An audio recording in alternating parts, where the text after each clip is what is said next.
Friends அனைவருக்கும் வணக்கம். நம்மளோட மங்களம்ஸ் கிச்சனில் இன்றைக்கி ரொம்பவே ஈஸியான ரொம்பவே சூப்பரான ஒரு ரெசிபி தான் பார்க்க போகிறோம். Fruit custard.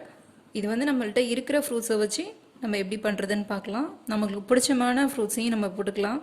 ஸோ வாங்க எப்படி பண்ணுறதுன்னு பார்க்கலாம். இப்போது ஃப்ரூட் கஸ்டர்ட் பண்ணுறதுக்கு 1/2 லிட்டர் பால் எடுத்திருக்கேன். பாலை வந்து இது மாதிரி கிளறி விட்டே இருக்குங்க. தண்ணி ஊற்றாத திக்கான பாலாக எடுத்துக்கோங்க. ஏன்னா ஃப்ரூட் கஸ்டர்ட் வந்து திக்காக இருந்தால் தான் நல்லாயிருக்கும். இப்போ நம்ம பால் வந்து அடுப்பில் வச்சுருக்கோம். பால் கொதிச்சிட்ருக்க வரலும் நம்ம கஸ்டர்டை வந்து இதில் மிக்ஸ் பண்ணி ரெடி பண்ணி வச்சுக்கலாம். இப்போ கஸ்டர்ட் ஃப்ரூட்ஸ்க்கு நம்ம வாங்க வேண்டியது இது ஒரு பொருள் மட்டும்தான்.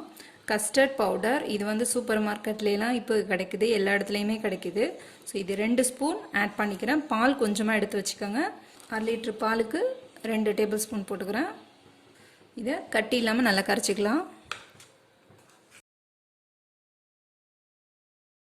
இப்போது பால் நல்லா கொதிச்சிருச்சு. கொஞ்சம் திக்கானோன்னு நம்ம வந்து மிக்ஸ் பண்ணி வச்சுருக்கோம் இல்லையா அந்த ஃப்ரூட் கஸ்டர்டு, இது வந்து நல்லா கலந்து விட்டுட்டு கொஞ்சம் கொஞ்சமாக சேர்த்து நல்லா கலக்கி விட்டுக்கலாம். இது வந்து கொஞ்சம் கொஞ்சமாக போடுங்க. இது போட்டாலுமே நல்லா திக்காகிடும் பால்.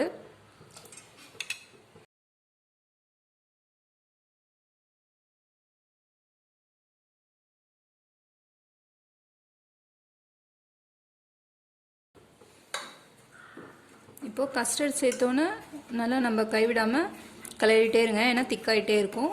கொஞ்சம் சிம்மில் வச்சுக்கோங்க. பார்த்திங்களா, இப்போவே கொஞ்சம் திக்காகிடுச்சு. இப்போ ஃப்ரூட் கஸ்டர்டுக்கு பார்த்திங்கன்னா நல்லா பால் வந்து நம்ம பவுட்ரு ஆட் பண்ணோன்னா நல்லா திக்காகிடுச்சு. இந்தளவு திக்காக இருக்கணும். இன்னும் திக்னஸாக வேணும்னா கூட இன்னும் கொஞ்சம் நேரம் கொதிக்க விட்டுக்கலாம். இது வந்து நம்மளோட விருப்பம்தான். இதில் வந்து நான் சர்க்கரை ஆட் பண்ணிக்கிறேன். 5 டேபிள் ஸ்பூன் போட்டிருக்கேன். நீங்கள் வந்து உங்களுக்கு தேவையான அளவு சேர்த்துக்கோங்க. சர்க்கரை டேஸ்ட் பார்த்துட்டு நீங்கள் போட்டுக்கலாம். இப்போ நல்லா கலந்து விட்டுட்டு ஸ்டவ் ஆஃப் பண்ணிவிட்டு இதை அப்படியே வந்து ஆற வச்சிடலாம். நல்லா ஆறணும். அதுக்கப்புறம் தான் ஃப்ரூட்ஸ் ஆட் பண்ணணும். ஸோ ஆற வச்சுட்டு உங்களுக்கு காமிக்கிறேன். இப்போ பால் நல்லா ஆறிடுச்சு. ஸோ இந்த ஸ்டேஜில் நம்ம ஃப்ரிட்ஜில் கூட வச்சுக்கலாம். ஃப்ரிட்ஜில் வச்சுட்டு நல்லா சில் பண்ணிவிட்டு அதுக்கப்புறம் கூட நம்ம ஃப்ரூட்ஸ் ஆட் பண்ணிக்கலாம்.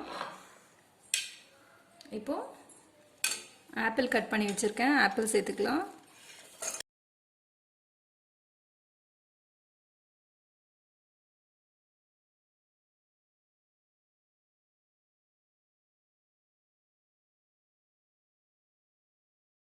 நம்மளோட ஃப்ரூட் கஸ்டர்ட் சூப்பராக ரெடி ஆகிடுச்சு. ஸோ இது மாதிரி செஞ்சு கொடுத்தீங்கன்னா எல்லாருக்கும் ரொம்ப பிடிக்கும். இந்த வீடியோ உங்களுக்கு பிடிச்சிருந்துச்சுன்னா மறக்காமல் லைக் பண்ணுங்கள். இது வரைக்கும் நம்மளோட சேனலை சப்ஸ்கிரைப் பண்ணிக்கலன்னா மறக்காமல் சப்ஸ்கிரைப் பண்ணிக்கோங்க. Thank you friends.